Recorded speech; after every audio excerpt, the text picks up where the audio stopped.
O Corinthians vence o Mirassol por 3-0. Resultado que acho que nenhum corintiano esperou que fosse acontecer.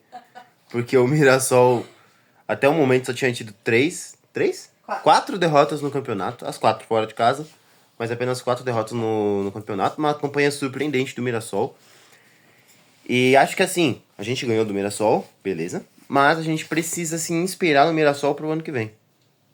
O Mirassol montou um elenco barato e competitivo. É nítido que qualidade técnica, que é dar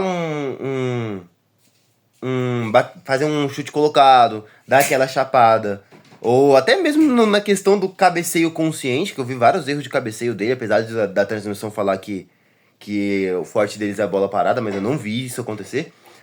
A gente vê que qualidade técnica eles não têm. Não é que não tem, não vou dizer que não tem, mas é pouco, né? Tipo, eles tiveram muitas chances contra a gente nesse jogo e não chutaram no gol, não conseguiram chutar a gol.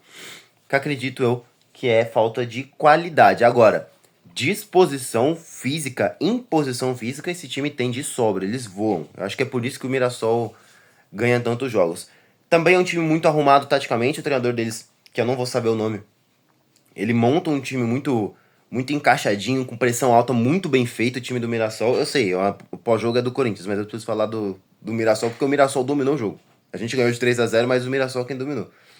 O Mirassol ele faz uma pressão alta praticamente com o time todo na linha ofensiva, né? Pra pressionar a saída de bola do Corinthians. Então, é um time com imposição física e com tática. E por isso que é G6, se eu não me engano, G6 do Campeonato Brasileiro, surpreendendo o mundo inteiro, que todo mundo achou que o Mirassol viria pra Série A passar rebaixado logo de cara. E não é assim. Agora, o Corinthians até tem organização tática, mas fisicamente é um horror, gente. É um horror. Eu não sei o que acontece. O Corinthians vai bem. Não foi o caso nesse jogo, mas geralmente o primeiro tempo do Corinthians é bom e morre no segundo tempo. Nesse jogo, a gente tomou sufoco desde o começo. Com 3 minutos tinham sido duas chances do Mirassol. Só que em alguns momentos a gente conseguia equilibrar. Principalmente depois do pênalti que o Maicon bate, o Mirassol desestabilizou e a gente conseguiu chegar mais. Eles ficaram mais pilhados, né? Reclamando de tudo, pedindo pênalti, perdendo bola e não sei o quê. Teve escanteios, né? Que não era pra eles, mas mesmo assim, eles. Vai, de uns. Eu não sei quando que saiu o gol do Corinthians, mas acho que ficou uns 10, 15 minutos de Mirassol pilhado, sabe? No primeiro tempo, depois que o Corinthians faz o gol. E eu falei, mano, tem que aproveitar pra fazer o gol aí, enquanto os caras estão desequilibrados, perdendo bola, porque eu sabia que no segundo tempo o Corinthians ia voltar uma nhaca. O Corinthians não ia aguentar o segundo tempo desses caras, e 1-0 é um placar extremamente perigoso que pros caras empatar e virar é assim, ó, a gente viu contra o Flamengo. Então é um placar extremamente perigoso e volta pro segundo tempo exatamente da forma que eu tinha imaginado. O Corinthians sofrendo ainda mais pressão. O segundo tempo do Mirassol ainda é melhor do que o primeiro. O Corinthians indo muito mal, não conseguindo ter volume de jogo, nem conseguindo trocar passes na linha. Nem no meio campo não conseguia trocar passes. E aí faz o. Como que é o nome do interino, mano? Lucas Silvestre, né? O filho do Dorival. Que o Dorival tomou o cartão, não podia estar em campo. Em campo não, que ele não vai pra campo, mas vocês entenderam. O filho dele, ele faz umas substituições que de cara não muda muita coisa. Que é colocar o... É colocar... Quem que ele põe? O André. O André e o Vitinho, é isso que ele põe. O André e o Vitinho. Não muda muita coisa. O Corinthians não consegue sair pra jogar, né? Mas também não estraga, né? Ele não faz substituições ruins. Eu vou deixar pra falar isso já. Mas ele põe o Vitinho na vaga do Bidon e tira o Guinegão. Não, o Vitinho na vaga do Guinegão, isso.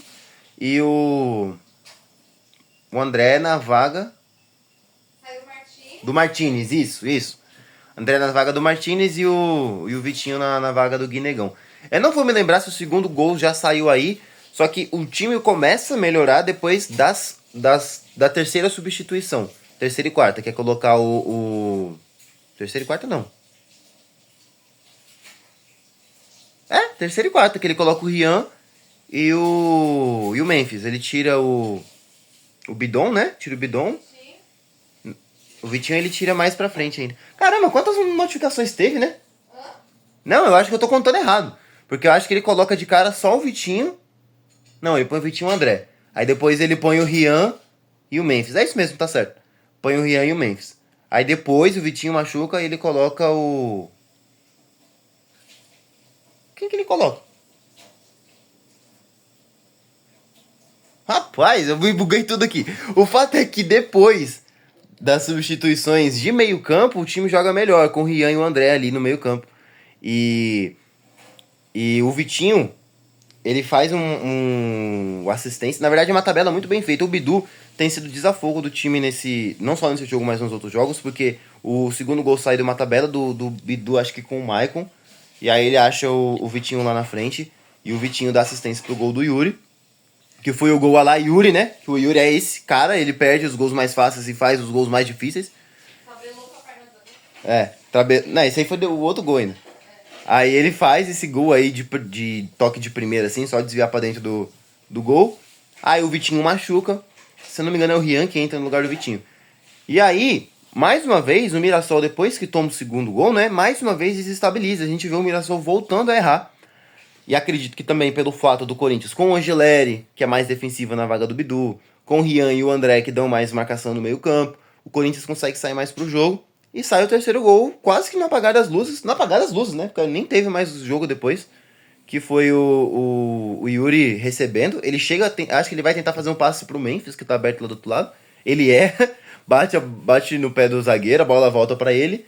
Aí o André faz né, o facão.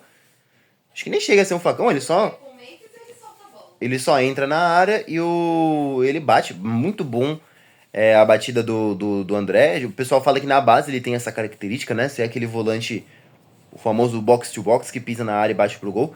Uma batida consciente, bateu mais ou menos na bochecha da rede lá, sem chance pro Walter. Gol do André, a base salvando o Corinthians, cara. Eu tenho 2 pontos pra falar. Primeiro, a base já tá salvando e vai salvar ainda mais o Corinthians, porque a gente tem o Bidon jogando muita bola, o Guinegão jogando muita bola, o Rian, vamos ser sinceros, o Rian não é um primor técnico, mas entrou bem nesse jogo, entrou bem contra o Flamengo, entrou bem contra o Inter, o André entrou bem nesse jogo também, o Choca tem jogado muito bem, então, cara, é a base que já está salvando e que vai salvar o Corinthians, porque é inevitável que a gente vai vender todos esses moleques, a gente não vai conseguir segurar por muito tempo. E é essencial que eles joguem bem, para que a gente consiga vender bem.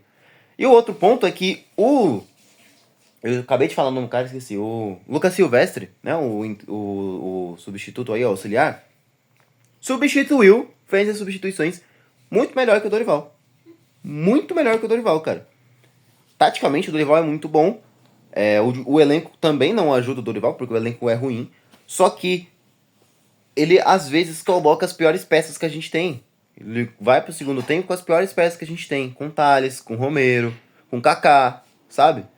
Então, o Lucas Silvestre mexeu bem. Colocou o André, que estreou não sei quanto tempo atrás. Estreou contra o Fluminense, né? Se eu não me engano. Só foi jogar o último jogo contra o Inter. Aí ele foi, coloca o André. Ele coloca o Rian. O Vitinho entrou bem, então ele substituiu melhor. Não colocou Romero, não colocou Thales, não colocou Kaká, porque teve um jogo aí, acho que foi contra o Flamengo, né? Que o Dorival prefere tirar o Choca pra colocar o Kaká. Não faz sentido e aí a gente toma virada. Então, substituiu melhor. Próximo jogo ainda não vai ter o Dorival, porque ele tomou o terceiro amarelo, então suspenso. E aí tomou depois o cartão, o vermelho direto, né? Não foi um segundo amarelo depois vermelho. Ele tomou o vermelho direto, mais um jogo de suspensão. Ficar 2 jogos fora. Então a gente vai enfrentar o Santos na Vila Belmiro sem o Dorival e sem o Hugo. Porque o Hugo também, não só porque tomou o cartão e está suspenso o próximo jogo, mas também porque vai estar lá na seleção brasileira. A gente vai ter a estreia do Felipe Longo, que é estreia, se eu não me engano, ele nunca jogou no profissional do Corinthians. Eu não sei o que esperar, tomara que seja um bom goleiro, que, né? Não vamos perder do Santos, pelo amor de Deus. Chega de perder clássico esse ano. Apesar de que nosso saldo não é tão ruim, né? Ganhamos dentro e fora lá do Palmeiras. Mas precisamos... Mas não dá pra ser só os fregueses. né? Não dá pra perder clássico. Clássico tem que ganhar. Clássico não se joga, se ganha. Principalmente porque a gente precisa pontuar. Agora a gente chegou em 10º na tabela por conta do saldo de gols, porque a gente tem a mesma pontuação que o Grêmio. A gente precisa continuar subindo, beleza? Afastar de vez aí a parte de baixo da tabela, que isso não combina com o Corinthians, beleza? Então é isso. Espero que vocês tenham gostado. Deixe seu like, se inscreva. E até o próximo vídeo. Valeu, falou e fui.